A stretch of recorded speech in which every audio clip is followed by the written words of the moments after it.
ವೀಕ್ಷಕರೇ ನಮಸ್ಕಾರ. ನಮ್ಮ ವಿಜಯ ನ್ಯೂಸ್ಗೆ ಸ್ವಾಗತ. ನಾನು ನಿಮ್ಮ ಚೇತನ್ ದಾಸರಳ್ಳಿ ಮಾತಾಡ್ತಾ ಇದ್ದೀನಿ. ವೀಕ್ಷಕರೇ, ಇವತ್ತು ನಮ್ಮೊಂದಿಗೆ ಇದ್ದಾರೆ ಕನ್ನಡದ ಹಿರಿಯ ಕಲಾವಿದರು. ನಾವೆಲ್ಲರೂ ಅವರ ಸಿನಿಮಾಗಳನ್ನು, ಅವರ ಅಭಿನಯವನ್ನು ನೋಡಿ ಬೆಳೆದಂಥವರು. ಅವರು ಇನ್ಯಾರು ಎಲ್ಲ ಹಿರಿಯ ಕಲಾವಿದರಾಗಿರ್ತಂಥ ದತ್ತಣ್ಣ ಅವರು ಚಿರಪರಿಚಿತರು. ಇವತ್ತು ಯಥಾಭವ ಸಿನಿಮಾ ಬಿಡುಗಡೆ ಆಗಿದೆ. ಆ ಸಿನಿಮಾ ಬಗ್ಗೆ ನಮ್ಮೊಂದಿಗೆ ಮಾತಾಡೋದಕ್ಕೆ ಬಂದಿದ್ದಾರೆ. ಅವ್ರಿಗೆ ಸರ್ ಕಾರ್ಯಕ್ರಮಕ್ಕೆ ಸ್ವಾಗತ. ಸರ್ ಯಥಾಭವ ಸಿನಿಮಾ ನೋಡಿದ್ರಲ್ವ ಸರ್, ಏನು ಅನ್ನಿಸ್ತು ಸರ್ ನಿಮಗೆ ಸಿನಿಮಾ ನೋಡಿದ ತಕ್ಷಣವೇ? ಆ್ಯಕ್ಚುಲಿ ಬೆಳಗ್ಗೆ ನಿಮ್ಮವ್ರು ಯಾರೋ ಕೇಳಿದ್ರೆ ನಾನು ಇದಕ್ಕೆ ಉತ್ತರ ಕೊಡಲ್ಲ ಅಂದೆ.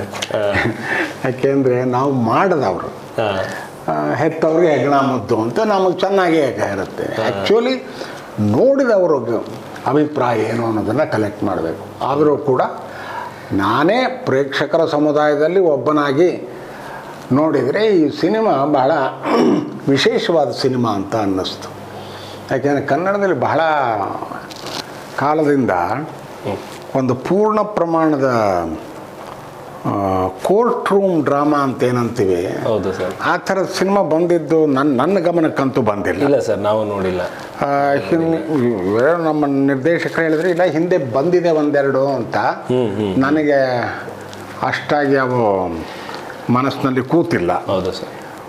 ಇದು ಕೋರ್ಟ್ ರೂಮ್ ಅಂತ ಡ್ರಾಮಾ ಅಂತಂದ್ರೆ ರೈಟ್ ಫ್ರಮ್ ಬಿಗಿನಿಂಗ್ ಟು ಎಂಡ್ವರೆಗೂ ಕೋರ್ಟಲ್ಲೇ ಮುಗಿಬೇಕು. ಕೋರ್ಟ್ನಲ್ಲೇ ನಡೆಯೋದ್ರಿಂದ ಅಲ್ಲಿಯ ಕೋರ್ಟ್ ಇದರದ್ದು ಪ್ರೊಸೀಜರ್ಸು,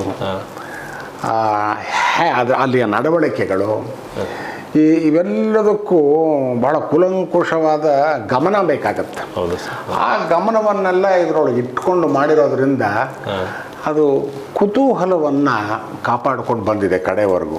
ಇದು ಒಂದು. ಇನ್ನೊಂದು, ಹಿಂದೆ ಏನು ಮಾಡಿದ್ರೋ ಬಿಟ್ಟಿದ್ರೋ, ಇಲ್ಲಿ ನಮ್ಮ ನಾಯಕ ನಟನೇ ಅವನಿನ್ನೂ ಲಾಯರ್ ಕೂಡ ಆಗಿಲ್ಲ. ಲಾಯರ್ ಪರೀಕ್ಷೆಗಾಗಿ ಓದಿದಾನಷ್ಟೇ. ಅವನು ವಿದ್ಯಾರ್ಥಿ.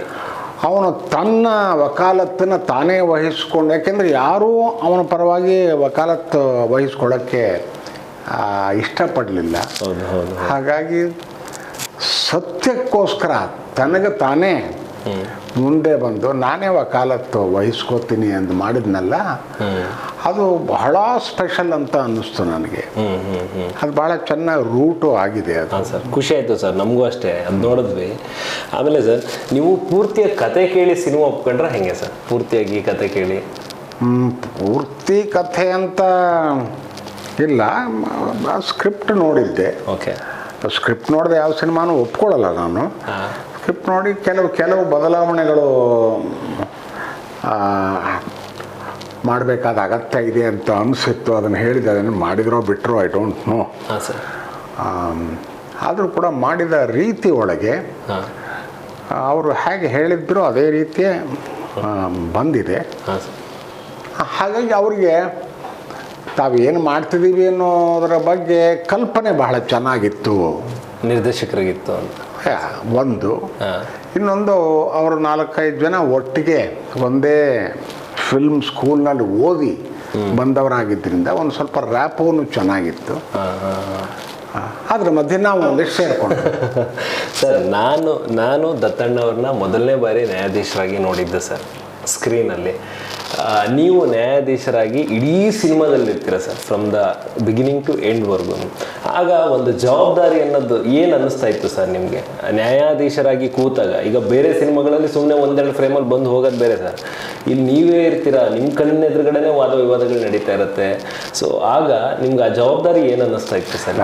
ಜವಾಬ್ದಾರಿ ಅಂತ ಅಂದರೆ ಆಗುತ್ತಾ ಇರೋ ಇದು ಒಂದು ಕೋರ್ಟಿನ ನಡವಳಿಕೆ ಅಂತ ಒಂದಿರುತ್ತಲ್ಲ, ಆ ನಡವಳಿಕೆಗಳಲ್ಲಿ ಯಾವುದೇ ರೀತಿಯ ತೊಡಕುಗಳಿರಬಾರ್ದು. ನಾಳೆ ನೋಡಿದವರು ಇಲ್ಲ ರೇ ಜಡ್ಜ್ ಈ ಥರ ಕೂತ್ಕೊಳ್ಳಲ್ಲ, ಇವನು ಟೈಪಿಸ್ಟು ಆ ಥರ ನಿಂತ್ಕೊಳ್ಳಲ್ಲ, ಈ ಥರ ಇದಾಗಬಾರ್ದು, ನೆಗೆಟಿವ್ ಕಮೆಂಟ್ಸ್ ಬರಬಾರ್ದು.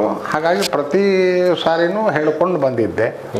ಈ ನಾವು ಪದಗಳನ್ನು ಕೆಲವು ಉಪಯೋಗಿಸ್ತೀವಲ್ಲ, ಅಲ್ಲಿ ಲಾ ಲ್ಯಾಂಗ್ವೇಜ್, ಅವೆಲ್ಲ ಕರೆಕ್ಟು, ಅದು ಪ್ರೊಸೀಜರಲ್ಲ ಮಾತುಗಳಾವು. ಜಡ್ಜ್ ಬಾಯಿನಲ್ಲಿ ಅದೇ ರೀತಿ ಬರುತ್ತಾ, ಪ್ರಾಸಿಕ್ಯೂಟರ್ ಬಾಯಿನಲ್ಲಿ ಅದೇ ರೀತಿ ಬರುತ್ತಾ ಅಂತ ಅಲ್ಲಿಂದಲ್ಲೇ ಅದರೆಲ್ಲ ಸಮಜಾಯಿಷಿ ಪಡ್ಕೊಂಡು ಮುಂದುವರ್ಕೊಂಡು ಹೋದ್ವಿ. ಸರ್ ನೀವು ವಿಶೇಷವಾದಂಥ ತಯಾರಿ ಏನಾದರೂ ಮಾಡ್ಕೊಂಡಿದ್ದೀರಾ ಸರ್ ಈ ಒಂದು ಪಾತ್ರಕ್ಕಾಗಿ? ಈ ಪಾತ್ರ ಈ ಪಾತ್ರಕ್ಕಾಗಿ ಏನಾದರೂ ತಯಾರಿ ಅಂದರೆ ಇಷ್ಟೇ, ಕೋರ್ಟಿನ ನಡವಳಿಕೆ. ಅಲ್ಲಿ ಒಬ್ಬ ನ್ಯಾಯಾಧೀಶ ಹೇಗೆ ನಡ್ಕೋತಾನೆ, ಒಬ್ಬ ಯಾರು ಪ್ರಾಸಿಕ್ಯೂಟರ್ ಹೇಗೆ ನಡ್ಕೋತಾನೆ, ಒಬ್ಬ ಆರೋಪಿ ಹೇಗೆ ನಡ್ಕೋತಾನೆ, ಇದ್ರ ಬಗ್ಗೆ ಒಂದಿಷ್ಟು ಗಮನ ಇತ್ತು. ಆಮೇಲೆ ಅಲ್ಲಲ್ಲೇ ಕೇಳಿ ಇದು ಸರಿಯಾ ಇದು ಸಪ್ಪ ಅಂತ ಹೇಳಿ ಕರೆಕ್ಷನ್ ಮಾಡಿಕೊಂಡೆ ಬಂದ್ವಿ.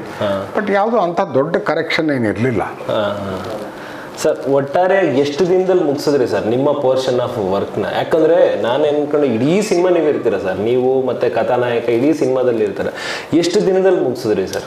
ಇಲ್ಲ ಬಾ ಇಡೀ ಸಿನಿಮಾ ಎಷ್ಟು ದಿವಸ ಆಯಿತು ಗೊತ್ತಿಲ್ಲ. ನಾನು ಮಾಡಿದ ಪಾತ್ರ ಸುಮಾರು 8 ದಿವಸ ಆಯ್ತಾ? ಹಾಂ, 8 ಸುಮಾರು 8 ದಿವಸ. ಸರ್ ನೀವು ಯಾವುದೇ ಪಾತ್ರ ಕೊಟ್ಟರು, ಈ ಯಾವುದೇ ಪಾತ್ರೆ ಒಳಗಡೆ ನೀರು ಹಾಕಿದ್ರು ಅದು ಹೆಂಗೆ ಅಡ್ಜಸ್ಟ್ ಆಗುತ್ತೋ ಹಂಗೆ ಅಡ್ಜಸ್ಟ್ ಆಗಿಬಿಡ್ತೀರಲ್ಲ, ಹೆಂಗೆ ಸರ್ ಅದು? ಯುವಕರ ಜೊತೆ ಯುವಕರು ಥರ ನಟನೆ ಮಾಡ್ತೀರಾ, ವಯಸ್ಸಾದ್ರ ಜೊತೆ ಅದು ಎಲ್ಲೂ ನಟನೆ ಅಂತ ಅನ್ಸೋದೇ ಇಲ್ಲ, ಅದು ಸಹಜವಾಗಿ ಇರ್ತಿರಲ್ಲ ಸರ್, ಹೆಂಗೆ ಸರ್ ಅದು? ಅದಕ್ಕೆ ಏನಾದರೂ ಸ್ಪೆಷಲ್ ಆಗಿರೋ ಟಿಪ್ಸ್ ಏನಾದರೂ ಇದೆಯಾ ಸರ್? ಅದಕ್ಕೆ ಸ್ಪೆಷಲ್ ಟ್ರೈನಿಂಗು ಅಂತ ಏನಿರಲ್ಲ. ಆ್ಯಕ್ಚುಲಿ ನಟನೆ ಅಂದ್ರೇ ನೀವು ನಟನೆ ಮಾಡ್ತಿದ್ದೀವಿ ಅಂತ ಪ್ರೇಕ್ಷಕರಿಗೆ ಅನ್ನಿಸ್ಬಾರ್ದು.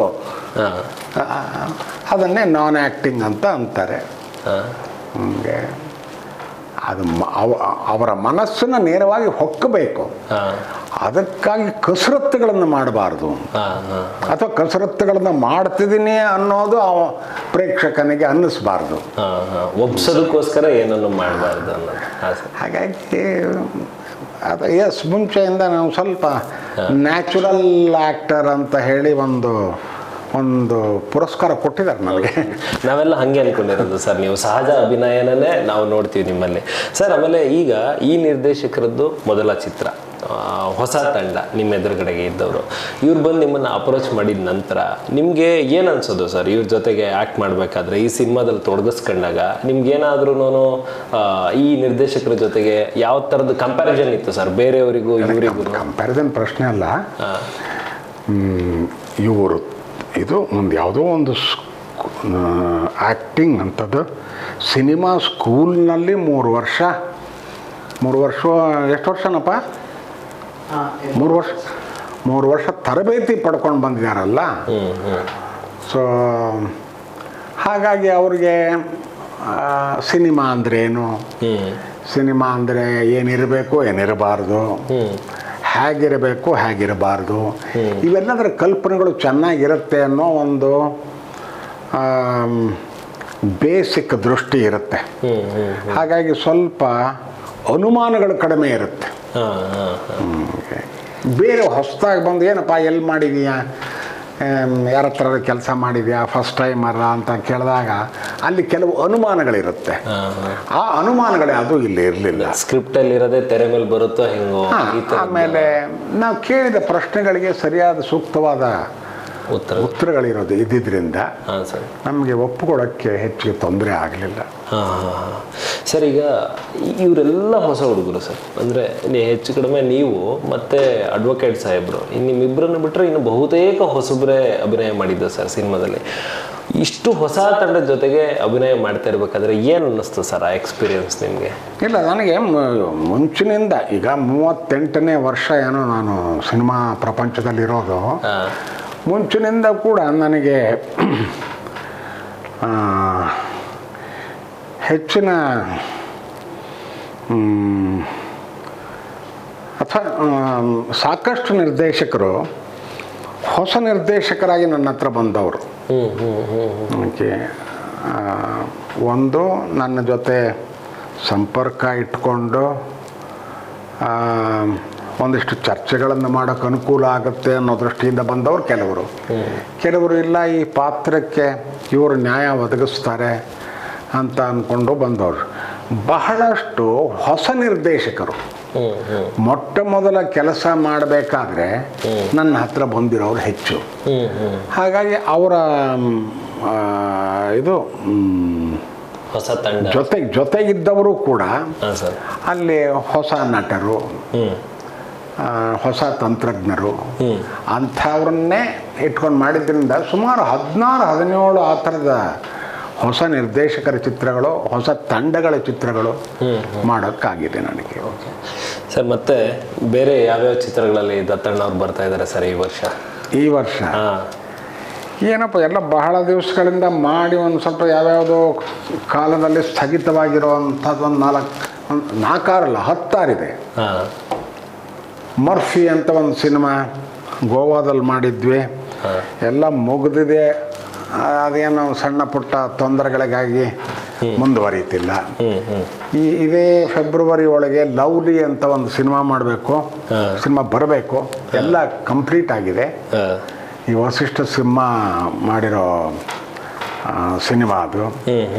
ಇನ್ನೊಂದು ಯಾವುದೋ ಮೈಸೂರಿನಲ್ಲಿ ಒಬ್ಬ ಪ್ರಫುಲ್ ಅಂತ ಒಬ್ಬರು ಡೈರೆಕ್ಟ್ರ್ ಇದ್ದಾರೆ, ಅವ್ರದ್ದು ಒಂದು ಸಿನಿಮಾ ಎಲ್ಲ ಮುಗಿದೋಗಿದೆ. ಒಂದು ಕ್ಲೈಮ್ಯಾಕ್ಸ್ ಸೀನ್ ಮಾತ್ರ ಉಳ್ಕೊಂಡ್ಬಿಟ್ಟಿದೆ. ಹಾಗಾಗಿ ನನ್ನ ಗಡ್ಡದ ಕಂಟಿನ್ಯೂಟಿನೂ 2.5 ವರ್ಷದಿಂದ ಉಳ್ಕೊಂಡಿದೆ. ಅದಂದರೆ ನಮ್ಮ ಪಿ ಶೇಷಾದ್ರಿ ಅವ್ರದ್ದು 3 ಭಾಷೆಯಲ್ಲಿ ಮಾಡಿದ ಮೋಹನದಾಸ ಚಿತ್ರ ಇದೆ, ಕನ್ನಡ, ಇಂಗ್ಲೀಷ್, ಹಿಂದಿ 3ರಲ್ಲೂ ಮಾಡಿದ್ದೀನಿ ನಾನು. ಅದು ಇನ್ನೂ ರಿಲೀಸ್ ಆಗಿಲ್ಲ, ಅದು ಆಗಬೇಕು. ಆಮೇಲೆ ವೈಭವ್ ಅಂತ ಇನ್ನೊಬ್ಬ ನಿರ್ದೇಶಕ, ಅವನ ಚಿತ್ರದಲ್ಲೊಂದು ಮಾಡಿದ್ದೀನಿ. ಅವನದು ಏನೋ ಕೇರಳ ಶೆಡ್ಯೂಲ್ ಮುಗಿಸ್ಕೊಂಡು ಬಂದಿದ್ದಾರೆ ಈಗ. ಸೊ ಅದೊಂದು ಬರಬೇಕು. ಹೀಗೆ ಅಲ್ಲೊಂದಿಲ್ಲೊಂದು ಒಂದೊಂದಷ್ಟು ಉಳ್ಕೊಂಡಿದೆ. ಹೊಸದು ಯಾವ ಇದು ಇವಂದು ಯಾರದ್ದು, ನಮ್ಮ ಜಗ್ಗೇಶ್ ತಮ್ಮ ಕೋಮಲ್, ಅವನೇ ಪ್ರೊಡ್ಯೂಸರ್, ಲೀಡ್ ಆ್ಯಕ್ಟರ್ ಇರೋ ಅಂಥ ಒಂದು ಚಿತ್ರ ಮಾಡಿ ಮುಗಿಸಿದ್ದೀವಿ. ಅದು ರಿಲೀಸ್ ಆಗಬೇಕೀಗ. ಸರ್ ನೀವು ಜಗ್ಗೇಶ್ ಸರ್ ಇಬ್ರು ಆ್ಯಕ್ಟಿಂಗ್ ಮಾಡ್ಬೇಕಾದ್ರೆ ಎಷ್ಟೋ ವರ್ಷದ ಪರಿಚಯ ಇರೋ ಥರ ಆ್ಯಕ್ಟ್ ಮಾಡ್ತಿರಲ್ಲ ಸರ್, ಹೆಂಗೆ ಸರ್ ಅದು ನಿಮ್ಮಿಬ್ರದ್ದು ಸಂಭಾಷಣೆ ಅಂತ ಅನ್ಸೋದೇ ಇಲ್ಲ? ನೀವು ಮಾತಾಡ್ಬೇಕಾದ್ರೆ ಕ್ಯಾಮ್ರಾ ತಗೊಬಂದು ಇಟ್ಟಂಗಿರುತ್ತೆ ಅದು, ಹೆಂಗೆ? ಅದು ಬಹಳ ವರ್ಷಗಳಿಂದ ಅವ್ರ ಜೊತೆಯಲ್ಲೇ ಇದ್ದೀನಿ. ಆದ್ರೆ ಸರ್ ಆ ಏಜ್ ಡಿಫ್ರೆನ್ಸ್ ಇಲ್ಲದೆ ಆ್ಯಕ್ಟ್ ಮಾಡ್ತಾರೆ. ಪಾತ್ರಗಳು ಹಾಗಿರುತ್ತೆ, ಹಾಗಾಗಿ ಆ ಏಜ್ ಡಿಫ್ರೆನ್ಸ್ನ ಕಡಿಮೆ ಮಾಡುತ್ತೆ, ಬ್ರಿಡ್ಜ್ ಮಾಡುತ್ತೆ. ಹಾಗೆ ಭಾಳ ವರ್ಷಗಳಿಂದ ನಾವು ಮಾಡಿದ್ದೀವಿ ಜೊತೆಯಾಗಿ. ಸರ್ ನಿಮಗೆ ಇಂಥದ್ದೊಂದು ಪಾತ್ರ ನಾನು ಮಾಡಬೇಕಾಗಿತ್ತು ಅಂತ ಕನಸಿಂದ ಯಾವುದಾದ್ರೂ ಒಂದು ಕ್ಯಾರೆಕ್ಟರ್ ಇದೆಯಾ ಸರ್ ದತ್ತಣ್ಣ ಅವ್ರಿಗೆ, ಇಂಥದ್ದೊಂದು ಮಾಡಬೇಕಾಗಿತ್ತು ಅಂತ? ಇಲ್ಲ ರೀ, ಆ ಥರದ್ದೇನಿಲ್ಲ. ಯಾವ ಪಾತ್ರ ಸಿಗುತ್ತೋ ಅದಕ್ಕೆ ನ್ಯಾಯ ಒದಗಿಸೋ ಪ್ರಯತ್ನ ಮಾಡಿದ್ದೀನಿ. ಕೆಲವು ಒಂದೇನೋ ನಮ್ಮ ತಲೆ ಒಳಗಿರುತ್ತೆ. ಇವಾಗ ದಾರಾ ಬೇಂದ್ರೆ ಅವರ ಇದನ್ನು ಲೈಫ್ ಇಟ್ಕೊಂಡು ಮಾಡಬೇಕು ಅಂತ ಹೇಳಿ ಈಗೊಂದು 7-10 ವರ್ಷದ ಹಿಂದೆಯೇ ಯಾರೋ ಮಾಡೋಕ್ಕೆ ಅಂತ ಪ್ರಯತ್ನ ಮಾಡಿದ್ರು. ಅದರೊಳಗೆ ನನ್ನದೇ ಪಾತ್ರ ಇತ್ತದು. ಆಮೇಲೆ ಬೇಂದ್ರೆ ಅವ್ರನ್ನ ಬಹಳ ಹತ್ತಿರದಿಂದ ನೋಡಿದ್ದೀನಿ ನಾನು. ಅವರ ಭಾಷಣಗಳನ್ನು ಕೇಳಿದ್ದೀನಿ, ಅವರ ಕವನಗಳನ್ನು ಅವರು ಓದೋ ರೀತಿ ಅದನ್ನು ನೋಡಿದ್ದೀನಿ. ಆಮೇಲೆ ಅವರ ಭಾಷೆ ನನಗೆ ಸ್ವಲ್ಪ ಪರಿಚಯ ಇದೆ, ಈ ಉತ್ತರ ಕರ್ನಾಟಕದ ಭಾಷೆ. ಅದೊಂದು ಪಾತ್ರವನ್ನು ಮಾಡಬೇಕು ಅನ್ನೋ ಒಂದು ಮನಸ್ಸಿನಲ್ಲಿತ್ತು. ಹಾಗಾಗಿ ಅವ್ರದ್ದು ಪ್ರತಿಷ್ಠಾನಕ್ಕೆ ನಾನು ಭೇಟಿ ಕೊಟ್ಟಾಗ ಅದರೊಳಗೆ ಬರೆದಿದ್ದೀನಿ. ಈ ಪಾತ್ರ ಮಾಡ್ಬೇಕಂತ ಭಾಳ ಇಷ್ಟ ಇದೆ ನನಗೆ, ಬಟ್ ಯಾರೋ ಮುಂದುವರೆದು ಅದನ್ನು ಮಾಡ್ತಾ ಇಲ್ಲ. ಅವರ ಲೈಫ್ ಭಾಳ ಕಲರ್ಫುಲ್ ಲೈಫು, ಅದನ್ನು ಹಿಡಿದಿಡಬೇಕು ಹಿರಿತೆರೆಯಲ್ಲಿ ಅಂತ ಬರೆದಿಟ್ಟಿದ್ದೀನಿ. ಇನ್ನೊಂದು ಪಾತ್ರ ಬಹಳ ಹಿಂದೆನೇ ಮಾಡಬೇಕಾಗಿತ್ತು ನಾನು, ಸುಮಾರು 88-89 ಸುಮಾರಿನಲ್ಲಿ. ಇಲ್ಲೇ ಗಾಂಧಿನಗರದವ್ರು ಯಾರೋ ಅಂಬೇಡ್ಕರ್ ಪಾತ್ರ ಮಾಡಬೇಕಾಗಿತ್ತು ನಾನು. ಅದಕ್ಕಾಗಿ ಏನೋ ಪುಸ್ತಕ ತಂದು ಕೊಟ್ಟರು. ನಾನು ಆವಾಗ ಇನ್ನೂ 3ನೇ ಸಿನಿಮಾನ ಏನೋ ಮಾಡಿದ್ದಷ್ಟೇ. ಅವರೆಲ್ಲ ನೀವೇ ಮಾಡಬೇಕು ಅಂದರು. ಹಾಗಾಗಿ ಅವರ ಜೀವನ ಚರಿತ್ರೆಯನ್ನು ಪುಸ್ತಕದ ಇನ್ನೂ ಇಟ್ಕೊಂಡಿದ್ದೀನಿ, ಅದಕ್ಕೆಲ್ಲ ನೋಟ್ಸ್ ಗಿಟ್ಸ್ ಎಲ್ಲ ಮಾಡಿಕೊಂಡು ಬಾಡಿ ಲ್ಯಾಂಗ್ವೇಜ್ ಆಕ್ಸೆಂಟ್ ಎಲ್ಲ ಪ್ರಿಪರೇಷನ್. ಜಯನಗರ 4th ಬ್ಲಾಕ್ ಹೋಗಿ ಅಲ್ಲಿ ಹಿಂಗೆ ನಿಂತ್ಕೊಂಡು ಫೋಟೋ ಬೇರೆ ತೆಗೆಸ್ಕೊಂಡು ಕಾಣ್ತೀನಿ ಏನು ಕತೆ ಅಂತ. ಆಮೇಲೆ ಸವಿತಾ ಅಂಬೇಡ್ಕರ್ ಹತ್ರ ಹೋಗಿ ಏನೇನು ಮಾತಾಡಬೇಕು, ಅವ್ರ ಹತ್ರ ಏನೇನು ವಿಷಯಗಳನ್ನು ಅವರಿಂದ ಸಂಗ್ರಹ ಮಾಡಬೇಕು ಅಂತ ಹೇಳಿ ನಿರ್ದೇಶಕರಿಗೆ ಒಂದಿಷ್ಟು ಸೂಚನೆಗಳನ್ನು ಕೂಡ ಕೊಟ್ಟಿದ್ದೆ. ಅದು ಹಿಂಗೆ ಒಂದು 6 ತಿಂಗಳು ಮಾತು ಕತೆ ಅದು ಇದು ಆಯಿತು. ಅದು ಯಾಕೋ ಏನೋ ಮುಂದುವರಿಲಿಲ್ಲ. ಓಕೆ.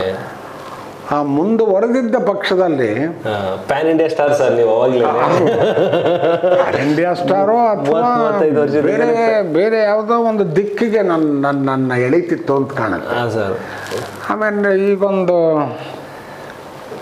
8 ವರ್ಷದ ಹಿಂದೆಲ್ಲೋ ನಾನು ಕೆನಡಿ ಸೆಂಟರ್ಗೆ ಇದರೊಳಗೆ ಅದು ವಾಷಿಂಗ್ಟನ್ನಲ್ಲಿ ಅಲ್ಲೋ ಕೆನಡಿ ಸೆಂಟರ್ ಅಂತಿದೆ, ಅಲ್ಲಿ ಹೋಗಿ ಒಂದು ಏಕ ವ್ಯಕ್ತಿ ಪ್ರದರ್ಶನ ನೋಡಿದೆ. ಈ ಅವನು ನಮ್ಮ ಅಂಬೇಡ್ಕರ್ ಥರ ಸತ್ಯಕ್ಕಾಗಿ ಹೊಡೆದಾಡೋನು, ಯಾರು ಹೆಸರು ಮರಿತೀನಲ್ಲ ನಾನು ಮುದುಕ ಅದೇ ಅಂತ ಕಾಣುತ್ತೆ. ಅವನು ಭಾಳ ಛಲವಾದಿ, ಇಡೀ ಪ್ರಪಂಚದಲ್ಲಿ ಅವನ ಹೆಸರು ಭಾಳ ದೊಡ್ಡ ಪ್ರಮಾಣದಲ್ಲಿ. ಅಲ್ಲ ಅಲ್ಲ ಅಲ್ಲ ಈ ಬ್ಲ್ಯಾಕ್ ಅಮೆರಿಕನ್ಸ್ ಇಲ್ಲ ಇಲ್ಲ ಅಮೆರಿಕನ್ನು ಅವನು ಭಾಳ ಹೊಡೆದಾಡ್ದ, ಅದಕ್ಕೋಸ್ಕರ ಭಾಳ ದೊಡ್ಡ ಹೆಸರು. ಅವರೆಲ್ಲ ಪೊಲಿಟಿಕಲ್ ಇದು ಬಂದು, ಇವನು ಸಾಮಾಜಿಕ ಕಾರ್ಯಕರ್ತ.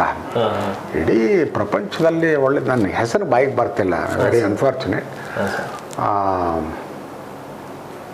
ಮಾಡಿ ಅವ್ರದ್ದೊಂದು ಏಕ ವ್ಯಕ್ತಿ ಪ್ರದರ್ಶನ ಮಾಡಿದರು. ಅವನೇ ಒಬ್ಬ ಮನುಷ್ಯನೇ ಇಡೀ ಸ್ಟೇಜ್ನಲ್ಲಿ 1.5 ಗಂಟೆ ಬಂದು ತನ್ನ ಲೈಫ್ನ ಹೇಳ್ಕೊಂಡು ಹೋಗ್ತಾನ ಅವನು. ಅಲ್ಲಿ ತಾನು ಆ ವ್ಯಕ್ತಿಯಾಗಿಯೂ ಆ್ಯಕ್ಟ್ ಮಾಡ್ತಾನೆ, ಅವರ ಜೊತೆಯಲ್ಲಿದ್ದ ಬೇರೆ ವ್ಯಕ್ತಿಗಳ ತರಹವೂ ಪಾತ್ರ ಮಾಡ್ತಾನೆ. ಬಟ್ ವೆರಿ ಅರೆಸ್ಟಿಂಗ್ ಏಕಪಾತ್ರ. ಅಲ್ಲಿಂದ ಬಂದ ತಕ್ಷಣ ಸಡನ್ನಾಗಿ ನಾನು ಹೊರಡಿದ್ದು ಅಂದರೆ, ಹೇಗಿದ್ದರೂ ಅಂಬೇಡ್ಕರ್ ಚೆನ್ನಾಗಿ ಸ್ಟಡಿ ಮಾಡಿದ್ದೀನಿ, ಆ ಪಾತ್ರನ ಇಟ್ಕೊಂಡು ಇದನ್ನು ಮಾಡಬೇಕು ಅಂತ ಹೇಳಿ ಭಾಳ ತಲೆ ಒಳಗಿತ್ತು. ಅದು ಯಾಕೋ ಆಗಲಿಲ್ಲ. ಅದು ಅವೆರಡು ಆಗಬೇಕಾಗಿತ್ತು, ಆಗಿದ್ರೆ ಭಾಳ ಚೆನ್ನಾಗಿತ್ತು ಅಂತ ಅನಿಸುತ್ತೆ. ದ.ರಾ ಬೇಂದ್ರೆ ಅವರು, ಡಾಕ್ಟರ್ B.R. ಅಂಬೇಡ್ಕರ್ ಅವರು ಎರಡು ಪಾತ್ರಗಳು. ಅಂಬೇಡ್ಕರ್ದು ಅವನ್ನ ಇದು ಮರ್ತೋಗ್ತದೆ ನನಗೆ, ಚಕ್ರವರ್ತಿ ಜ್ಞಾಪಕ ಬಂದರೆ ಹೇಳಿ. ಸರ್, ಇವತ್ತಿನ ಹೊಸ ನಿರ್ದೇಶಕರು ದತ್ತಣ್ಣ ಅವ್ರ ಹತ್ರ ಬಂದು ಪಾತ್ರ ಅಭಿನಯ ಮಾಡಿಸೋದಕ್ಕೆ ಬಂದರೆ ಅವ್ರು ಯಾವ ಥರ ತಯಾರಿ ಮಾಡ್ಕೊಂಬರ್ಬೇಕು ಸರ್? ನಾನು ಇಲ್ಲೇ ಕೂತಿದ್ದಾನೆ ನಮ್ಮ ಸರ್, ನಿಮ್ಮ ಹತ್ರ ಬಂದು ಸ್ವಲ್ಪ ಮಾತಾಡಬೇಕು ಅಂದ. ಏನು ಮಾತಾಡಬೇಕು? ಒಂದು ಸಿನಿಮಾ ಮಾಡಬೇಕು ಅಂದ. ಮಾತನಾಡೋದಕ್ಕೆ, ಮಾತನ್ನು ಕೇಳಿಸ್ಕೊಳ್ಳೋ ಅಷ್ಟು ಟೈಮ್ ಇಲ್ಲ ನನಗೆ. ನಿಮ್ಮ ಟೈಮು ವೇಸ್ಟು, ನನ್ನ ಟೈಮು ವೇಸ್ಟು. ಅದ್ರ ಬದಲು ನೀವು ನಿಜವಾಗಿಯೂ ಸಿನಿಮಾ ಮಾಡಬೇಕು ಅಂತಿದ್ರೆ ಒಂದು ಸ್ಕ್ರಿಪ್ಟ್ ಅಂತ ಮಾಡ್ಕೊಂಡಿರ್ಬೇಕು ನೀವು. ಆ ಸ್ಕ್ರಿಪ್ಟನ್ನು ದಯವಿಟ್ಟು ನನಗೆ ಕೊಡಿ. ಫಸ್ಟ್ ಅದನ್ನು ಓದ್ತೀನಿ, ಅದರೊಳಗೆ ಸ್ವತ್ತಿದೆ, ಇದು ಒಳ್ಳೆಯ ಸಿನಿಮಾ ಆಗುತ್ತೆ, ಇದರೊಳಗೆ ನನಗೊಂದು ಒಳ್ಳೆಯ ಪಾತ್ರ ಇದೆ ಅಂತ ಅನಿಸಿದ್ರೆ ಆಮೇಲೆ ನಾನು ಕರಿತೀನಿ ನಿಮ್ಮನ್ನು. ಓಕೆ, ಆವಾಗ 10 ಚರ್ಚೆಗಳಾಗುತ್ತೆ. ಓಕೆ ಓಕೆ, ಅಲ್ಲಿ ಅವ್ರು ಸುಮ್ಮನೆ ಬಂದು ಇದನ್ನು ಮಾಡ್ಬೇಕು ಸರ್ ಅಂತೇಳಿ ನನ್ನ 4-5 ದಿವಸ ನನ್ನ ಜೊತೆಯಲ್ಲಿ ಮಾತುಕತೆ ಆದರೆ ಟೈಮ್ ವೇಸ್ಟ್ ಆಗುತ್ತೆ. ಹಾಗೆ ಸ್ಕ್ರಿಪ್ಟ್ ಅಂತ ಒಂದು ತನ್ನಿ, ಅದನ್ನು ನೋಡ್ತೀನಿ. ಏನಾದರೂ ನನಗೆ ಹೊಳೆದಿದ್ದೇನಾದ್ರು ವಿಷಯಗಳಿದ್ದರೆ ಅದರೊಳಗೆ ಬರೆದಿರ್ತೀನಿ, ನೀವು ಬಂದಾಗ ಹೇಳ್ತೀನಿ. ಸರ್, ಈಗ ನೀವು ರಂಗಭೂಮಿನೂ ನೋಡಿದ್ದೀರಾ, ಸಿನಿಮಾ ರಂಗನೂ ನೋಡಿದ್ದೀರಾ, ಧಾರಾವಾಹಿ ಕ್ಷೇತ್ರನೂ ನೋಡಿದ್ದೀರಾ, ಎಲ್ಲ ರಂಗಗಳು ನಿಮಗೆ ಗೊತ್ತು ಸರ್. ಇವತ್ತಿನ ಯುವಕರು ಸಾಕಷ್ಟು ಜನ ಒಂದು ಮೊಬೈಲ್ನ ಕೈಯಲ್ಲಿ ಹಿಡ್ಕೊಂಡು ಸಿನಿಮಾ ಮಾಡೋದಕ್ಕೋಸ್ಕರ ಪ್ರಯತ್ನ ಪಡ್ತಾರೆ, ಚಿಕ್ಕ ಚಿಕ್ಕ ಕ್ಯಾಮ್ರಾಗಳಿಂದ ಪ್ರಯತ್ನ ಪಡ್ತಾರೆ ಸರ್. ಅಂಥ ಯುವಕರಿಗೆ ತಯಾರಿ ಬಗ್ಗೆ ಸಿನಿಮಾ ರಂಗಕ್ಕೆ ಬರಬೇಕು ಅಂದರೆ ಅವ್ರ ಪ್ರಿಪ್ರೇಷನ್ಸು ಅಥವಾ ಅವರ ತಯಾರಿ ಹೇಗಿರಬೇಕು ಅಂತ ನೀವು ಅನ್ಕೊಂತೀರಾ ಸರ್? ಏನೋ ಮೊಬೈಲ್ನಲ್ಲಿ ಚಿತ್ರ ಮಾಡ್ತೀವಿ ಅಂತ ಹೇಳೋದೇನು ತಪ್ಪೇನಿಲ್ಲ. ಆ್ಯಕ್ಚುಲಿ ನಾನು ಭಾಳ ಸಾರಿ ಹೇಳಿದ್ದೀನಿ, ಕೆಲವರು ಹೊಸದಾಗಿ ಚಿತ್ರ ಮಾಡಬೇಕು ಅಂತ ಬಂದವ್ರಿಗೆ, ನೋಡಪ್ಪ ಇದ್ದಕ್ಕಿದ್ದಂಗೆ ಏನೂ ಗೊತ್ತಿಲ್ಲದೆ ಕೈನಲ್ಲೊಂದು ಕ್ಯಾಮ್ರಾ ಇದೆ ಅಂತ ಅಂದು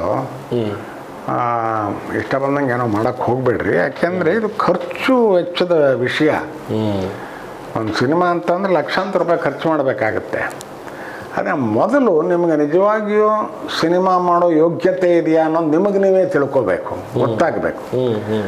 ಅದಕ್ಕೋಸ್ಕರ ಒಂದು ಶಾರ್ಟ್ ಫಿಲ್ಮ್ ಮಾಡಿ. ಶಾರ್ಟ್ ಫಿಲ್ಮ್ ಅಂದರೆ ಕೆಲವರು ಮೊನ್ನೆ ಒಂದು ಯಾವುದೋ ಒಂದು ಶಾರ್ಟ್ ಫಿಲ್ಮ್ ಮಾಡಿದೆ, 22 ನಿಮಿಷದ ಶಾರ್ಟ್ ಫಿಲ್ಮ್. ಅಲ್ಲಿ 22 ನಿಮಿಷದ್ದು ಯಾಕ್ರಿ ಶಾರ್ಟ್ ಫಿಲ್ಮ್ ಮಾಡ್ತೀರಿ? ಇದನ್ನು ಮಾಡೋದಿದ್ದರೆ ಇನ್ನೊಂದು ಸ್ವಲ್ಪ ಎಕ್ಸ್ಟೆಂಡ್ ಮಾಡಿದ್ರಿ, ಒಂದು ಶಾರ್ಟ್ ಒಂದು ಒಳ್ಳೆ ಪೂರ್ಣ ಪ್ರಮಾಣ ಸಿನಿಮಾನೇ ಆಗ್ಬಿಡೋದು, ಫೀಚರ್ ಫಿಲ್ಮೇ ಆಗ್ಬಿಡೋದು, ಫೀಚರ್ ಫಿಲ್ಮ್ ಆಗಿರೋದು. ಇಷ್ಟೊಂದು ಖರ್ಚು ಮಾಡ್ತಾ ಇದ್ದೀರಿ.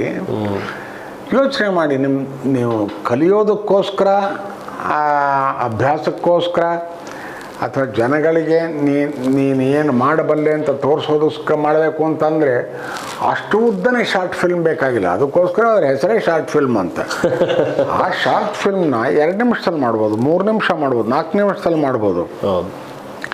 ಹಾಗೆ ಮಾಡೋದ್ರಿಂದ ಒಂದು ದೊಡ್ಡ ಅನುಕೂಲ ಏನು ಅಂತಂದರೆ ನಿಮಗೆ ಸ್ಕ್ರಿಪ್ಟ್ ಬರವಣಿಗೆಯಲ್ಲಿ ಒಳ್ಳೆ ಹಿಡಿತ ಸಿಗುತ್ತೆ. ಯಾಕೆ ನೀವು 40 ನಿಮಿಷದಲ್ಲಿ ಹೇಳೋದನ್ನು 4 ನಿಮಿಷದಲ್ಲಿ ಹೇಗೆ ಹೇಳಬೇಕು, ಹೇಗೆ ಹೇಳ್ತೀವಿ ಅನ್ನೋದ್ರ ಆ ಕಂಪ್ರೆಷನ್ ಇದೆಯಲ್ಲ, ಸ್ಪೀಡು ಮತ್ತು ಆ ಕೆಲಸ, ಅದು ಎನಿಥಿಂಗ್ ಪರ್ಟಿಕ್ಯುಲರ್ಲಿ ಸ್ಕ್ರಿಪ್ಟ್ನಲ್ಲಿ. ಇಲ್ಲಿದ್ರೆ ನೀವು 2 ಗಂಟೆ ಸಿನಿಮಾದಲ್ಲಿ ಅನೇಕ ಅನ್ವಾಂಟೆಡ್ ಡೈಲಾಗ್ಗಳನ್ನ ಇಟ್ಟಿರ್ತೀರಿ, ಅನೇಕ ಅನ್ವಾಂಟೆಡ್ ಸೀನ್ಗಳು ಇಟ್ಟಿರ್ತೀರಿ. ಅದಕ್ಕೆ ಇಷ್ಟೆಲ್ಲ ಮಾಡಿದ ಮೇಲೆ ಎಡಿಟರ್ ಹತ್ರ ತೊಗೊಂಡೋದ್ರೆ ಅದು ಚಪ್ ಚಪ್ ಚಪ್ ಚಪ್ ಚಾಪ್ ಅಂತ ಎಲ್ಲ ಕಿತ್ತಾಕಿ ಇಷ್ಟಕ್ಕೆ ತಂದು ನಿಲ್ಲಿಸ್ತಾನೆ. ಶಾರ್ಟ್ ಫಿಲ್ಮ್ ಮಾಡೋರು ಅದನ್ನು ಗಮನದಲ್ಲಿಟ್ಕೊಂಡ್ರೆ ಮಾಡಬೇಕಾದ್ರೆ ಇಷ್ಟು ಮಾಡ್ತಾನೆ.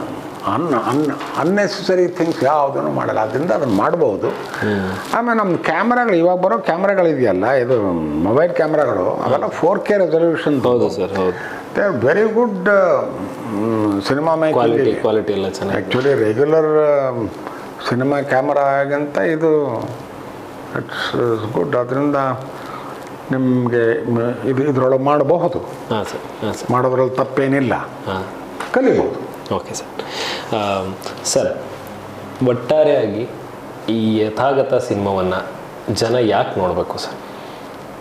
ನೀವು ಯಾರಿಗೋ ಕೇಳಬೇಕಾದ ಪ್ರಶ್ನೆ ನನಗೆ ಕೇಳ್ತಿರಲ್ಲ. ಇಲ್ಲ, ಯಾಕೆಂದ್ರೆ ಇಲ್ಲ, ನೀವು ಕೇಳಬೇಕಾಗಿತ್ತು, ಇಲ್ಲ ಡೈರೆಕ್ಟರ್. ಇಲ್ಲ ಸರ್, ನಾನು ಇಬ್ಬರೂ ಕೇಳಲ್ಲ. ಯಾಕೆಂದ್ರೆ ನೀವು ಹಿರಿಯರಿದ್ದೀರಾ, ಚಿತ್ರರಂಗ ನೋಡಿದ್ದೀರಾ, ಸಿನಿಮಾ ನೋಡಿದ್ದೀರಾ.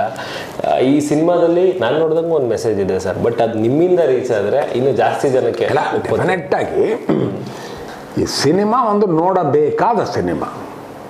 ಕೆಲವು ನೋಡಬಹುದಾದ ಸಿನಿಮಾ ಇರುತ್ತೆ, ಕೆಲವು ನೋಡಬೇಕಾದ ಸಿನಿಮಾ. ಇದು ನೋಡಬೇಕಾದ ಸಿನಿಮಾ. ಯಾಕೆ ಅಂದರೆ ಇಲ್ಲಿ ನಮ್ಮ ಪ್ರಸ್ತುತ ಸಮಾಜದಲ್ಲಿ ಇರೋ ಕೆಲವು ಜ್ವಲಂತ ಸಮಸ್ಯೆಗಳು ಸರ್, ಜ್ವಲಂತ ಸಮಸ್ಯೆಗಳು ಅಂತ ಹೇಳ್ಬೋದು. ಅಥವಾ ನಾವು ಸಾವಿರಾರು ವರ್ಷಗಳಿಂದ ಅದರ ಬಗ್ಗೆ ಹೆಚ್ಚಿನ ಗಮನ ಕೊಡದೆ ಒಂದು ಶೋಷಿತ ಸಮಾಜವನ್ನೇ ಸೃಷ್ಟಿ ಮಾಡಿಬಿಟ್ಟಿದ್ದೀವಲ್ಲ, ಅದಕ್ಕೆ ಸಂಬಂಧಪಟ್ಟ ಕೆಲವು ವಿಷಯಗಳಿವೆ. ಅದು ಬಹಳ ವಾಚ್ಯವಾಗಿಲ್ಲ, ಸೂಚ್ಯವಾಗಿವೆ. ನೋಡೋನು ಪ್ರಜ್ಞಾವಂತನಾಗಿದ್ದರೆ ನಿಜವಾಗಿಯೂ ಅದು ಅವ್ರು ಏನು ಹೇಳ್ತಾ ಇದ್ದಾರೆ ಅನ್ನೋದ್ರ ಬಗ್ಗೆ ಮನಸ್ಸಿಗೆ ತಲುಪುತ್ತೆ. ಅಲ್ಲಿ ಒಂದು ಸಣ್ಣ ವಿಚಾರ ಕ್ರಾಂತಿ ತಲೆ ಒಳಗೆ ಆಗೋ ಸಂಭವ ಇರುತ್ತೆ. ಅದು ಒಂದು. ಇನ್ನೊಂದು, ಈ ಸಿನಿಮಾ ಮೇಕಿಂಗ್ ದೃಷ್ಟಿಯೊಳಗೆ ಮುಂಚೆನೇ ಹೇಳಿದ್ದೀನಿ ನಾನು, ಪೂರ್ಣ ಪ್ರಮಾಣದ ಕೋರ್ಟ್ ರೂಮ್ ಡ್ರಾಮಾ ಇದೆಯಲ್ಲ, ಅದಾಗಿರೋದು ಈ ಚಿತ್ರದಲ್ಲಿ. ಆಮೇಲೆ ಬಹಳ ವರ್ಷಗಳ ನಂತರ ಆಗಿದೆ ಅಂತ ನನ್ನ ಪ್ರಕಾರ. ಯಾಕೆಂದ್ರೆ ನಾನು ನೋಡಿಲ್ಲ ಯಾವುದು ಈ ಥರದ ಪೂರ್ಣ ಪ್ರಮಾಣದ ಚಿತ್ರ. ಈ ಪೂರ್ಣ ಪ್ರಮಾಣದ ಕೋರ್ಟ್ ರೂಮ್ ಡ್ರಾಮಾ ನಾನು ಪ್ರಯೋಗಗಳು ನಡೆದಿದೆ. ಅನಂತ್ ವರ್ಸಸ್ ನುಸ್ರತ್ ಅಂತ ಒಂದು ಸಿನಿಮಾ ನಾನೇ ಮಾಡಿದ್ದೀನಿ. ಇಲ್ಲ ಇಲ್ಲ ಇಲ್ಲ, ಇದೆ ಇದಕ್ಕೂ ಅದಕ್ಕೂ ಕಂಪೇರ್ ಮಾಡಕ್ಕೆ ಅಲ್ಲ ಸರ್. ಅಲ್ಲ, ಕೋರ್ಟ್ ರೂಮ್ ಇದೆ ಮತ್ತೆ ಕೆಮಿಸ್ಟ್ರಿ ಕರಿಯಪ್ಪ ಇದೆ, ಬಟ್ ಈ ಮಟ್ಟದ court room end to end ಏನಿದೆ ಕಂಪ್ಲೀಟ್ ಆಗಿ ಕೋರ್ಟ್ ರೂಮ್ ಇದೆ. ಕೋರ್ಟ್ ರೂಮ್ ನ ತಂದಿದ್ದಾರೆ ಪ್ರಾತ್ಯಕ್ಷಿಕೆಗಳಿದೆ, ಬಟ್ ಇಷ್ಟ್ರ ಇಲ್ಲ ಮಟ್ಟಿಗೆ ಇಲ್ಲ ಆ ಎರಡು ನೋಡಿದ್ನಿ, ಕಂಡಕ್ಟರ್ ಕರಿಯಪ್ಪ ಮತ್ತೆ ಕೆಮಿಸ್ಟ್ರಿ ಕರಿಯಪ್ಪ ಮತ್ತೆ ನುಸ್ರತ್, ಅನಂತ ಇದು ನುಸ್ರತ್. ನಾನೇ ಪಾತ್ರ ಮಾಡಿರೋದಲ್ಲಿ. ಬಟ್ ಡೆಫಿನೆಟ್ ಆಗಿ ಇದು ರಿಯಲ್ ಕೋರ್ಟ್ ರೂಮ್ ಡ್ರಾಮಾ ಅಂತ. ಹೌದು ಹೌದು. ನಾನು ಕಂಪೇರ್ ಮಾಡೋಕ್ಕೆ ಹೋದರೆ ಹಿಂದೆ ಅಫ್ಕೋರ್ಸ್ ಆ ರೀತಿ ಕಂಪೇರ್ ಮಾಡಬಾರ್ದು. ಫಿಲಡೆಲ್ಫಿಯಾ ಅಂತ ಒಂದು ಸಿನಿಮಾ ಇತ್ತು. ಅದನ್ನು ನಾನು ಮೆಚ್ಕೊಂಡಿರೋದು ಅದರ ರಿಮಾರ್ಕಬಲ್ ಮ್ಯೂಸಿಕ್ಗೋಸ್ಕರ. ಅದು full length court room drama. ಅದೇ ರೀತಿ ಬಂದಿದೆ ಇದು. ಓಕೆ, ಆಮೇಲೆ ಚೆನ್ನಾಗಿ ಕನ್ಸೀವ್ ಮಾಡಿದ್ದಾರೆ. ಸಣ್ಣ ಪುಟ್ಟ ಪಾತ್ರಗಳು, ಬಹಳ ವಿಶೇಷವಾದ ಪಾತ್ರಗಳು. ಆಮೇಲೆ ಎಲ್ಲ ಪಾತ್ರಕ್ಕೂ ಒತ್ತು ಕೊಟ್ಟಿದ್ದಾರೆ. ಒತ್ತು ಕೊಡಲೇಬೇಕು. ಕೋರ್ಟ್ ರೂಮ್ ಡ್ರಾಮಾ ಆಗಿರೋದ್ರಿಂದ ಯಾವುದೇ ಸಣ್ಣ ಪಾತ್ರವನ್ನು ಕೂಡ ನೆಗ್ಲೆಕ್ಟ್ ಮಾಡೋಂಗಿಲ್ಲ. ಥಿಯೇಟರ್ ಇಂದ ಹೊರಗಡೆ ಬಂದ್ರೆ ಸರ್, ಯಾರಾದ್ರೂ ಓಡಾಡ್ತಾ ಇದ್ರೆ ಅವ್ರ ಕ್ಯಾರೆಕ್ಟರ್ಗಳನ್ನ ರೆಕಗ್ನೈಸ್ ಮಾಡ್ಬೋದಾಗಿತ್ತು. ಈಸಿಯಾಗಿ ನಮ್ಮ ತಲೆಯಲ್ಲಿ ಉಳ್ಕೊಂತ ಇದ್ರು. ಅದು ಈ ಚಿತ್ರದ ವೈಶಿಷ್ಟ್ಯ. ಆಮೇಲೆ performance has been very good. Sir, ನಿಮ್ಗೆ ಕಾಡದಂತ ಪಾತ್ರ ಯಾವುದು ಸರ್ ಈ ಸಿನಿಮಾದಲ್ಲಿ? ಇದರೊಳಗೆ ಕಾಡಿದಂತ ಕ್ಯಾರೆಕ್ಟರ್ ಒಂದು ಪಾತ್ರ ಆ ಶಿವುದು, ನಮ್ಮ ಆ ಹೀರೋ ಪಾತ್ರ. ಅದು ವಿಕ್ಟಿಮ್ ಆಗಿದ್ದಂತ. ಯಾಕೆಂದ್ರೆ ಅವನಿಗೆ ಇಮ್ಯಾಜಿನ್, ಈಗ ತಾನೇ ಪ್ರಪಂಚ ನೋಡ್ತಾ ಇದ್ದಾನೆ. ಬ್ರಿಲಿಯಂಟ್ ಲಾ ಸ್ಟೂಡೆಂಟು ಹೊರಗಡೆ ಬಂದು ಏನೋ ಒಂದು ದೊಡ್ಡ ಲಾಯರ್ ಆಗ್ತಾನೆ, ಇದನ್ನು ಮಾಡ್ತಾನೆ, ಯಾರೋ ಕಪಿಲ್ ಸಿಬಾಲ್ ಆಗ್ತಾನೆ ಅಂತ ಅಂದ್ಕೊಂಡಿದ್ದವನ್ನ ಅವ್ನಿಗೆ ಎಲ್ಲೋ ಹೋಗಿ ಪಾಪ ಯಾರಿಗೋ ಮೈ ಮೇಲೆ ಬಟ್ಟೆ ಹೊಚ್ಚಕ್ಕೆ ಹೋಗಿ ಅವನೇ ಆರೋಪಿ ಅಂತ ಹೇಳಿ ಮಾಡಿಬಿಟ್ರೆ ಅವನ ಗತಿ ಏನು? ಅವನು ಇಡೀ future it collapses in front of him. ನಮ್ಮ ವ್ಯವಸ್ಥೆ ರಿಫ್ಲೆಕ್ಟ್ ಆದಂಗಿಲ್ವಾ? ಅದೇ ಅಲ್ಲೇ ಅದು ಬಂದಿರೋದು. ಓಕೆ, ಆಮೇಲೆ ಹಾಗಾಗಿ ಅವನೊಂಥರ ಮೌನಿ ಆಗ್ತಾನೆ. ಮಾತು ಕೂಡ ಆಡಲ್ಲ. ನಾನು ಆರಂಭದಲ್ಲಿ ಹಂಗೆ ಅನ್ಕೊಂಡೆ ಸರ್, ಪಾತ್ರ ಯಾಕೆ ಮಾತಾಡ್ತಾ ಇಲ್ಲ ಅಂತ. ಆಮೇಲೆ ದೌರ್ಜನ್ಯ. ಒಬ್ಬ ಮನುಷ್ಯ, ನಾವು ಇನ್ನೂ ಸಿವಿಲೈಸ್ಡ್ ಸಮಾಜ ಆಗಿ ಬೆಳೆದಿಲ್ಲ. ಓಕೆ, ಒಬ್ಬ ಮನುಷ್ಯನ ಇಂಟರಾಗೇಟ್ ಮಾಡಿ ಇಂಟರಾಗೇಟ್ ಮಾಡೋ ಉದ್ದೇಶ ಏನು? ಅವನ ಬಾಯಿಂದ ಸತ್ಯವನ್ನು ಪಡ್ಕೋಬೇಕು ತಾನೆ. ಒಂದು ದಿವಸ ಬೆಳಗಾದ್ರೂ ಅವ್ನಿಗೆ ಹೊಡಿತಾ ಇದ್ದರೆ ಸತ್ಯ ಬಾಯಿಂದ ಬರುತ್ತೆ. ಓಕೆ, ಕೆಟ್ಟ ಮಾತುಗಳ ಬಾಯಿಂದ ಬರುತ್ತೆ ಅಷ್ಟೆ. ಓಕೆ, ಅದು ಇನ್ವೆಸ್ಟಿಗೇಷನ್ ಪ್ರೊಸೀಜರೇ ಸರಿ ಇಲ್ಲ ಅದು. ಓಕೆ, ಯಾರೋ ಸ್ಕಾಟ್ಲೆಂಡ್ ಯಾರ್ಡ್ನಲ್ಲಿ ಇದರೊಳಗೆಲ್ಲ ಇನ್ವೆಸ್ಟಿಗೇಷನ್ ಮಾಡೋರು ಬ್ರಿಟಿಷ್ ಗೌರ್ಮೆಂಟ್ ರೂಲ್ಸ್ ಈ ಥರ ಮಾಡಲ್ಲ. ಅವ್ರಿಗೆ ಬೇಕಾಗಿರೋದು ಇವ್ರ ಮೈ ಮೇಲೆ ಎಷ್ಟು ದಾಸುಂಡೆ ಬರಬೇಕು ಅಂತಲ್ಲ, ಸತ್ಯ ಹೊರಗಡೆ ಬರಬೇಕಷ್ಟೇ. ಓಕೆ, ಅದಕ್ಕೆ ಬೇರೆ ಬೇರೆ ವಿಧಾನಗಳಿವೆ. ಆ ವಿಧಾನಗಳನ್ನು ನಾವು ಮಾಡ್ತಿಲ್ಲೇನು, ಭಾಳ ಹಳೇ ಕಾಲದಲ್ಲಿ ಇದ್ದೀವಿ. ಓಕೆ, ದೊಣ್ಣೆಯಿಂದಲೇ ಕೆಲಸ ಆಗಬೇಕು, ಏರೋಪ್ಲೇನಿಂದನೇ ಕೆಲಸ ಆಗಬೇಕು ಅನ್ನೋ ಭಾಳ ವಿಚಿತ್ರ ಕಲ್ಪನೆ ಅದು. ಯಾಕೆಂದ್ರೆ ನಾವು ಬೆಳೆದಿಲ್ಲ ಅಲ್ಲಿ ತನಕ. ಎಲ್ಲೋ ಒಂದು ದಿವಸ ನಾವು ಬೆಳಿತೀವಿ, ಬಟ್ ಅಲ್ಲಿವರೆಗೂ ಈ ದೌರ್ಜನ್ಯಗಳನ್ನು ಸಹಿಸ್ಕೋಬೇಕಾಗತ್ತೆ. ಇಲ್ಲ ಸರ್, ಈ ಸಿನಿಮಾದಲ್ಲಂತೂ ಸಾಕಷ್ಟು ಪಾತ್ರಗಳಿಂದ ಒಂದಷ್ಟು ಸಮಾಜದಲ್ಲಿ ಬದಲಾವಣೆಗಳನ್ನಂತೂ ನೋಡ್ಬೋದು. ಆ ಥರದಲ್ಲಿ ಪಾತ್ರಗಳು ಕೂತ್ಕೊಂತವೆ, ಅಷ್ಟು ಚೆನ್ನಾಗಿದೆ. ಆಮೇಲೆ ನೀವು ಪ್ರತಿ ಸತಿ ಅಡ್ವೊಕೇಟ್ನ ಗದ್ರಿಸಿ ಕೂರಿಸ್ತಾ ಇದ್ದಿದ್ದು ಅದೆಲ್ಲವೂ ಚೆನ್ನಾಗಿತ್ತು. ಅದೆಲ್ಲ ಕೋರ್ಟ್ ಪ್ರೊಸೀಜರ್ಸ್. ಹೌದೌದು. ಅಲ್ಲ, ಒಂದು ಹುಡುಗಿ ಅವಳು ಸಾಮಾಜಿಕ ಕಾರ್ಯಕರ್ತೆ ಅಂತ ಇಟ್ಕೋಬೋದು. ಯಾವುದೋ ಒಂದು ಚಾನಲ್ ಕೆಲಸ ಮಾಡುವಂಥ ಹುಡುಗಿ. ಅವಳಿಗೆ ಯಾಕೆ ಇಷ್ಟೊಂದು ಇಂಟ್ರೆಸ್ಟ್ ತಗೊಂಡು ಇವನ ಬಗ್ಗೆ ಮಾನವೀಯ ಇದು ಮನುಷ್ಯ, ನಿಜವಾದ ಮನುಷ್ಯ ಆದರೆ ಒಂದು ಹೃದಯ ಕಲಕೋ ದೃಶ್ಯ ನೋಡಿದಾಗ ಅದು ತಗಲುತ್ತೆ. ನಾನೇನಾರು ಮಾಡಬೇಕು ಅದರೊಳಗೆ ನನ್ನ ಕ್ಷೇತ್ರದಲ್ಲಿ ಅಂತ ಅನಿಸುತ್ತೆ. ಆ ಸಾಮಾಜಿಕ ಪ್ರಜ್ಞೆ ಬೆಳೆದಿದೆ ಅಲ್ಲಿ. ಆ ಹುಡುಗಿ ಮಾಡೋ ಕೆಲಸ ನೋಡಿದಾಗ ಅದು ನಾವು ಈ ರೀತಿ ಯೋಚನೆ ಮಾಡಬೇಕಲ್ವಾ ಅಂತ ಅನಿಸೋದು ಸಹಜವೇ. ಯಾರೋ ಪಾಪ ಹಳ್ಳಿ ಹುಡುಗ, ಅವ್ರ ತಾಯಿ ಎಲ್ಲೋ ಅಲ್ಲಿ ಬಿದ್ದಿದ್ದಾಳೆ, ಮಗನ್ನ ಅಂತ ಹುಡುಕೊಂಡು ಬಂದರೆ ಏನು ಆಶ್ರಯ ಇಲ್ಲ ಇಲ್ಲಿ. ಅಂಥವಳನ್ನ ಒಬ್ಬನ್ನ ಕರ್ಕೊಂಬಂದು ತನ್ನ ಜೊತೆನಲ್ಲಿ ಇಟ್ಕೊಂಡು ಅವನಿಗಿಡೀ ಕೋರ್ಟ್ ಪ್ರೊಸೀಡಿಂಗ್ಸ್ನಲ್ಲಿ ಅವಳಿಗೊಂದಿಷ್ಟು ಸಾಂತ್ವನ ಹೇಳ್ಕೊಂಡು ಇದನ್ನು ಮಾಡ್ತಾಳೆ. ಭಾಳ ಸಂತೋಷದ ವಿಷಯ ಅದು. ಓಕೆ, ನಾವು ಅದರಿಂದ ಮಾನವೀಯತೆಯನ್ನು ಕಲಿಯೋ ಸಾಧ್ಯತೆಗಳು ಹೆಚ್ಚಿಗೆ ಇದೆ. ಓಕೆ ವೀಕ್ಷಕರೇ, ಇದಾಗಿತ್ತು ನಮ್ಮ ಇವತ್ತಿನ ಯಥಾಭಾವ ಸಿನಿಮಾದ ಕುರಿತಾಗಿ ಹಿರಿಯ ನಟ ದತ್ತಣ್ಣ ಅವರ ಜೊತೆಗಿನ ಒಂದು ಪುಟ್ಟ ಸಂದರ್ಶನ. ಸರ್, ನಿಮ್ಮ ಅಮೂಲ್ಯವಾದಂಥ ಸಮಯವನ್ನು ನಮ್ಮ ವಾಹಿನಿಗೆ ಕೊಟ್ಟು ಬರೀ ತೆರೆ ಮೇಲಷ್ಟೇ ನಿಮ್ಮನ್ನು ನೋಡ್ತಾ ಇದ್ವಿ, ಇವತ್ತು ನೇರವಾಗಿ ನೋಡೋಂಥ ಸೌಭಾಗ್ಯ ಸಹ ನಮಗೆ ಸಿಕ್ಕಿದೆ. ದಯಮಾಡಿ ನಿಮಗೆ ನಮ್ಮ ಇಡೀ ಕನ್ನಡಿಗರ ಪರವಾಗಿ, ನಮ್ಮ ವಾಹಿನಿಯ ಪರವಾಗಿ ಈ ಕಾರ್ಯಕ್ರಮಕ್ಕೆ ಬಂದಿದ್ದಕ್ಕೆ ನಿಮಗೆ ಅನಂತ ಧನ್ಯವಾದ. ನಾನು ನಿಮಗೆ ವಂದನೆಗಳನ್ನು ಹೇಳಬೇಕು. ಯಾಕೆ ಅಂತಂದರೆ ಜನ ಸಮುದಾಯಕ್ಕೆ ನಮ್ಮನ್ನು ಪರಿಚಯ ಮಾಡ್ತಿದ್ದೀರಿ, ನಮ್ಮ ಹೊಸ ಒಂದು ಚಿತ್ರದನ್ನು ಅವ್ರಿಗೆ ತಲುಪಿಸ್ತಾ ಇದ್ದೀರಿ. ಓಕೆ, ಆದ್ದರಿಂದ ನಾವು ನಿಮಗೆ ಆಭಾರಿಯಾಗಿರಬೇಕು. Thank you sir. Thank you. ವಂದನೆಗಳು.